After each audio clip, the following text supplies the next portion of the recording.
अस्सलाम वालेकुम। वालेकुम अस्सलाम। हाज़रीन,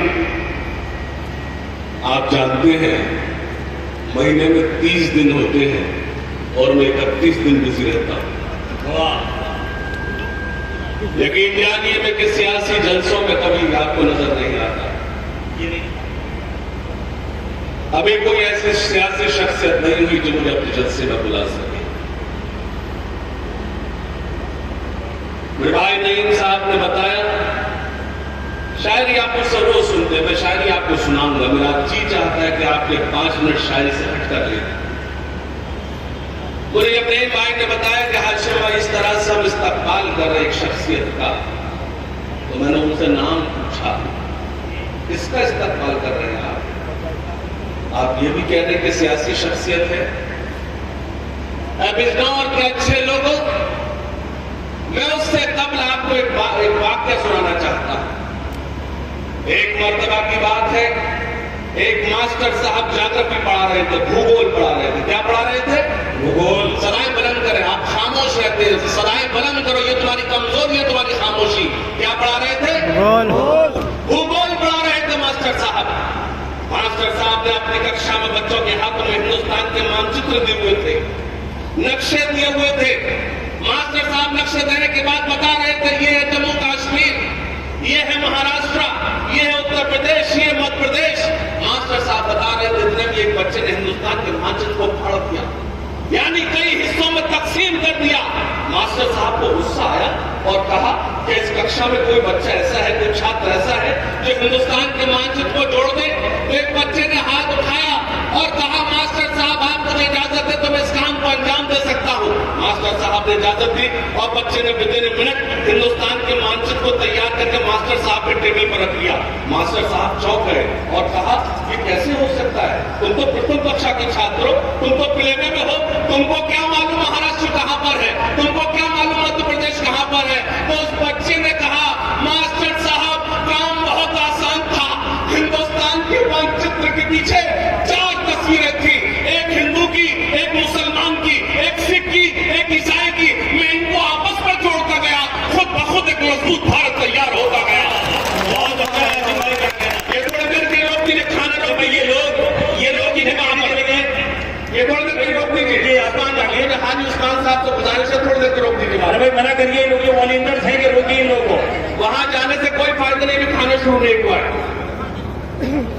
मैं उस पर रहा था, उस्मान पे बैठे, मैं उस पर रहा था। मास्टर साहब बच्चे ने कहा, हिंदुस्तान के मानचित्र में मुझे 4 तस्वीरें थी, एक हिंदू की, एक मुसलमान की, एक सिख की, एक ईसाई की। मैं एक दूसरे को आपस में जोड़ता गया, इसीलिए तो खुद ब खुद एक मजबूत भारत तैयार होता गया। ऐ बिजनौर के अच्छे लोगों, आपने उस बच्चे के ऐतिहासिक काम पर तो ताली बजाई, मैं उस बच्चे का नाम बताना चाहता हूं। अगर तो कोई बच्चा हो सकता है जिसने हिंदुस्तान को जोड़ने का काम किया है, वो बच्चा सिर्फ और सिर्फ चंद्रशेखर आजाद हो सकता है। बड़ा खूबसूरत लॉजिक दिया भाई, आजिम भाई जिंदाबाद जिंदाबाद, बहुत अच्छा। मुझसे जब कहा गया कि आपको चंद्रशेखर आजाद साहब को इस्तकबाल में शामिल होना है, भाई रोकिए, भीड़ वापस कराइए, वॉलंटियर जो खड़े इनसे गुजारिश करूंगा कि वहां से हटाइए उनके लोगों को, पीछे लाइएगा, पंडाल में भेजिए सब लोगों को। जो लोग वहां इंतजामिया में है उनसे गुजारिश है कि पंडाल में भेजिए सब लोगों को। प्रोग्राम खत्म होने के बाद ही खाना खाया जाएगा। एक दिन अगर आप भूखे भी रह लेंगे तो कोई फर्क नहीं पड़ने वाला। मैं चला आया बिजनौर के अच्छे लोग, सिर्फ इसलिए चला आया, एक चंद्रशेखर आजाद वो था जिसने अंग्रेजों के आगे अपनी हार नहीं मानी।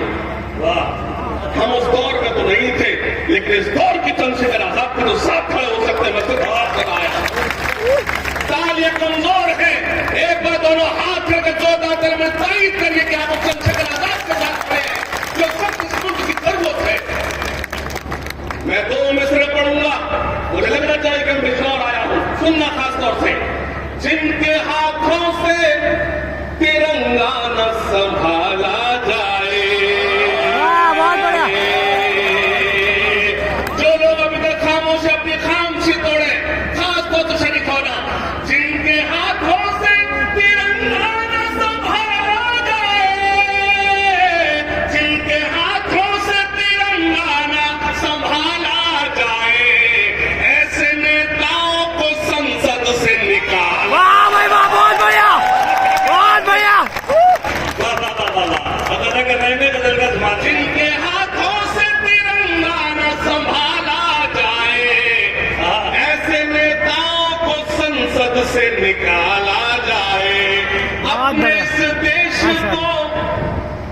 एक बात बतानी है मुझे।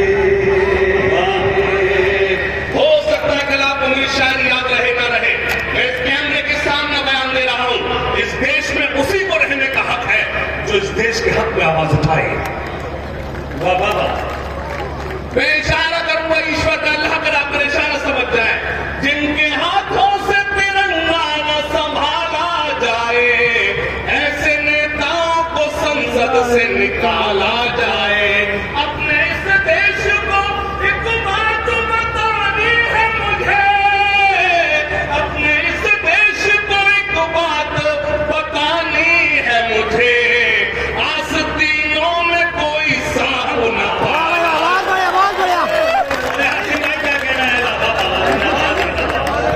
तो शादी का हक अदा कर रहे हैं जिंदाबाद। वाह वाह वाह। अपने इस देश को एक बात बतानी है मुझे। प्रधान जी शायद सुनिए। आस्तीनों में कोई सांप न पाला जाए।